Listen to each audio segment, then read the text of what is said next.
बिस्मिल्लाहिर्रहमानिर्रहीम। अस्सलाम वालेकुम। उम्मीद है कि आप सब ठीक ठाक होंगे। मैं भी ठीक ठाक, अल्लाह का शुक्र है। तो आज हमारे घर में पता है क्या बनने लगा है? आलू और मटर, सादा खाना, जो सिंपल सादा, जो हर कोई बना सकता है बहुत ही आसान तरीके से। तो आइए आपसे शेयर करते हैं। तो ये देखें जी, मैंने मटर रखे हैं इधर, और आलू रखे हैं, और धनिया और टमाटर, सब्ज़ मिर्च, अदरक, लहसुन, ये सारी चीज़ें इधर ही हैं मेरे पास। तो अब मैं शुरू करती हूँ और बनाने लगी हूँ। बिस्मिल्लाहिर्रहमानिर्रहीम। ये है सब्ज़ मिर्च और ये अदरक और ये लहसुन को कूटने लगी हूँ। ये देखो जी, ये प्याज मैंने डाला है। ये जो है ना, ये इसका कलर इसलिए ऐसा है, इसमें हमने पकौड़े निकाले थे तो वही हमने डाल लिया कान से।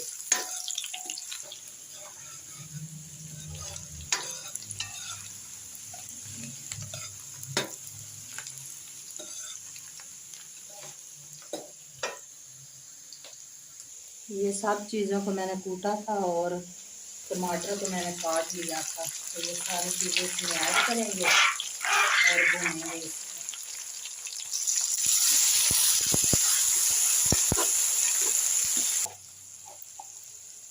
तो ये देखें, इसमें पहले जाएगी हल्दी और सुरख मिर्च।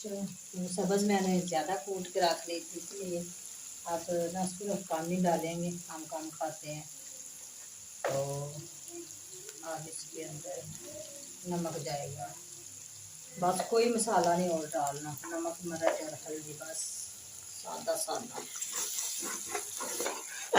तो ये देखें कितना प्यारा माशाल्लाह मसाला भुना गया है।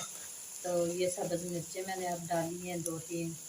तो ये देखें कितना बारीक है, ये सिर्फ इसलिए बारीक है कि ये मैंने दोरी में कूट लिया था, तीनों चारों चीज़ों को इकट्ठा ही। अब इसमें डालेंगे सब्ज़ी। बिस्मिल्लाहिर्रहमानिर्रहीम। ये आलू और मटर।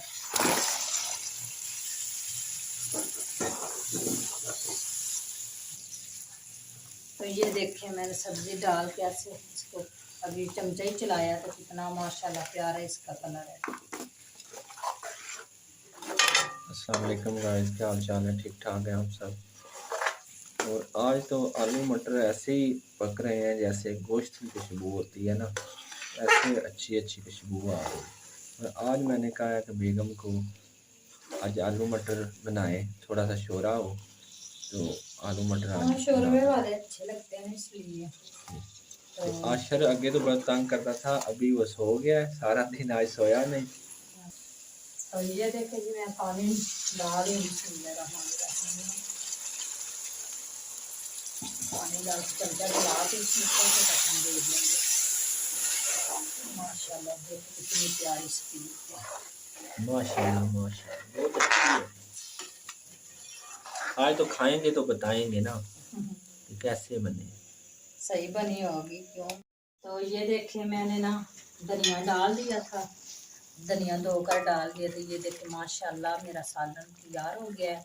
और जो मेरे मियाँ साहब हैं वो रोटियाँ लेने गए हैं तंदूर की, और साथ में मोहम्मद आशर के लिए दूध गाय का लेने गए हैं। उसका दूध ख़त्म हो गया था, क्योंकि इसलिए ख़त्म हो गया था कि हमारे पास ना ये गैस के पाइप डाल रहे हैं जो पठान लोग हैं। तो वो उन्होंने हमारा दरवाज़ा खटकाया और बोला कि हमें चाय पिला दे। तो मैंने उसके दूध से कुछ दूध लिया और कुछ घर पर पड़ा हुआ था। तो मैंने उनको ना चाय, 4-5 वो आदमी थे तो उनको चाय बना कर दे दी। तब उसका दूध ख़त्म हो गया था। तो इनके बाबा कह रहे हैं कि मैं चलो ले आता हूँ और साथ में रोटियाँ भी ले आता हूँ, क्योंकि तुम्हें अब बनानी ना पड़ेंगी, सारा दिन तो काम करती रही हो तो थक जाओगी, तो चलो अब आप आराम कर लो। तो इसलिए मैंने ना सोचा कि चलो कोई बात नहीं, आज हरामी से ही तो रोटियाँ बाहर से आ जाएं। तो फिर वो चले गए लेने, और तरह अहमद जो है ना वो बना रहा है मेरी मूवी, और मैं आपसे बातें कर रही हूँ। तो आप हमें दुआओं में याद रखना। और इसी के साथ आज का ब्लॉग यहीं पे ख़त्म करते हैं। तो अल्लाह हाफिज़।